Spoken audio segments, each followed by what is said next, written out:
आप देख रहे हैं अपना अखंड भारत प्लेटफॉर्म। आप सभी श्रोताजन का, सभी मित्रों को मेरा नमस्कार है। इस प्लेटफॉर्म पे आप सभी का स्वागत है। स्वामी विवेकानंद जी का कहना है, हमें ऐसी शिक्षा चाहिए जिससे चरित्र निर्माण हो, मन की शांति बढ़े, बुद्धि का विकास हो और हम अपने पैर पर खड़े हो सकें। स्वामी विवेकानंद जी। तो आइए शुरू करते हैं आज का लेक्चर। भारतीय समाज एवं सामाजिक न्याय के अंतर्गत बात होगी कोविड-19 के दौर में ऑनलाइन शिक्षा के बारे में, और यहाँ पे समझा जाएगा डिजिटल शिक्षा के बारे में भी, डिजिटल एजुकेशन। सबसे पहले यहाँ पर आइए जानते हैं क्या है कोविड-19 के दौर में ऑनलाइन शिक्षा के बारे में। ध्यान दीजिए,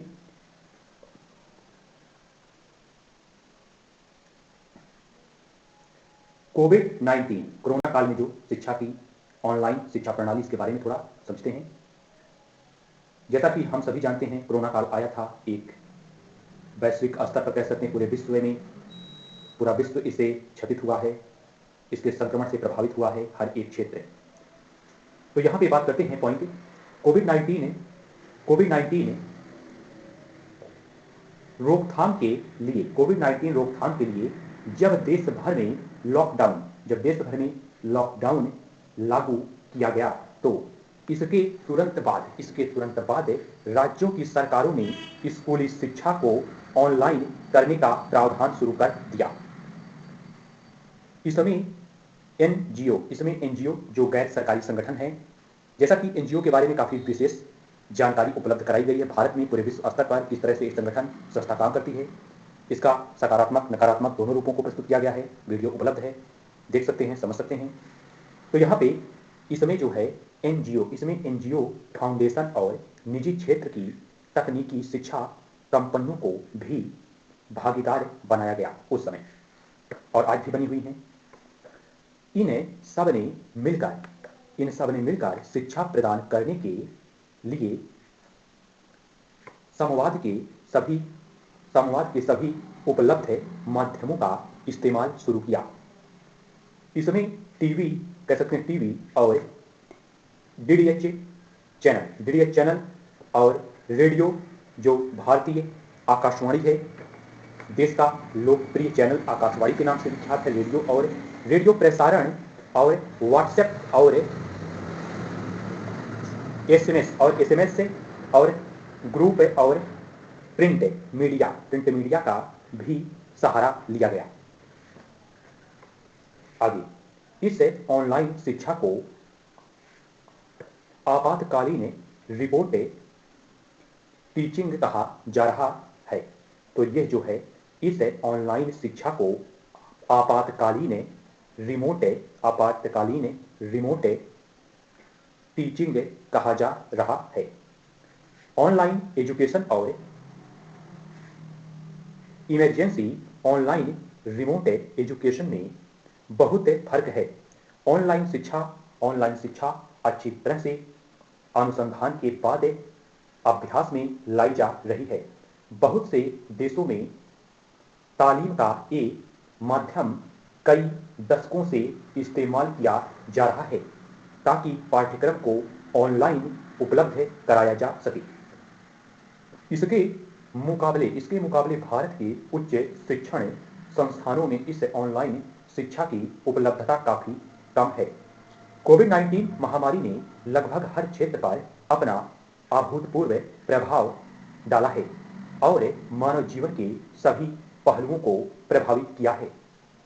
भारतीय शिक्षा प्रणाली पहले से ही काफी लचर अवस्था में थी, जिसके समक्ष कोविड-19 महामारी ने और भी गंभीर समस्याएं उत्पन्न कर दी है।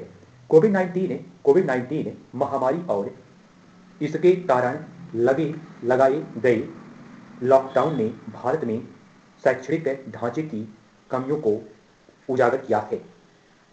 तो इस पर अनेक प्रकार काम किए गए हैं, काफी सुधार किए गए, इसके नकारात्मक प्रभाव पड़े हैं और कुछ सकारात्मक प्रभाव भी आए हैं सामने उभर करके। तो यहाँ पे बताया गया कोविड-19 के दौर में ऑनलाइन शिक्षा के बारे में। अब यहीं पे बात करते हैं डिजिटल शिक्षा, डिजिटल एजुकेशन जानिए। तो क्या है डिजिटल शिक्षा, डिजिटल एजुकेशन? कोविड-19 महामारी की स्थिति में शिक्षा को संचालित रखने हेतु ऑनलाइन शिक्षा प्रणाली पर फोकस किया जा रहा है ताकि एजुकेशन फॉर ऑल के विजन को पाया जा सके। पॉइंट ऑनलाइन या डिजिटल शिक्षा का तात्पर्य अपने स्थान पर ही इंटरनेट व अन्य संचार उपकरणों की सहायता से प्राप्त की जाने वाली शिक्षा से है।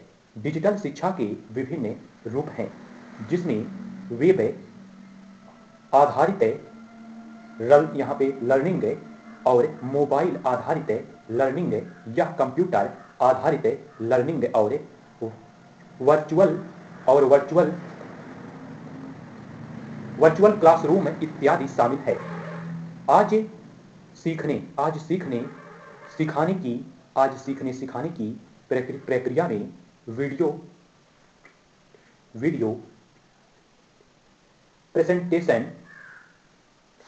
प्रेजेंटेशन और ई लर्निंग तरीके, ऑनलाइन प्रशिक्षण और अन्य डिजिटल पद्धतियों के इस्तेमाल को महत्व दिया जा रहा है। कह सकते हैं परिणाम स्वरूप कक्षा में सीखना ज्यादा संवादात्मक या कहीं इंटरैक्टिव होता जा रहा है।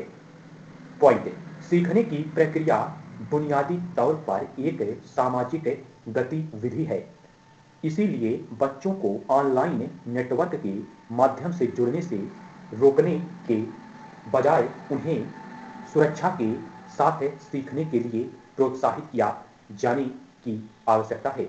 डिजिटल शिक्षा अब हमारे जीवन का एक अंग बन चुकी है। इंटरनेट कनेक्टिविटी से सब जुड़े हैं और इंटरनेट हर एक क्षेत्र में अपना अभूतपूर्व सहयोग दे रहा है। यहाँ पे इसके कुछ सकारात्मक तो प्रभाव बहुत पड़े हैं और नकारात्मक प्रभाव भी बच्चों पर पड़े हैं। अब इन्हीं पे बात करते हैं एजुकेशन फॉर ऑल और डिजिटल शिक्षा पे। तो इसके बारे में थोड़ा जान लीजिए। तो यहाँ पर एजुकेशन फॉर ऑल और डिजिटल शिक्षा, तो यहाँ पर मोहिनी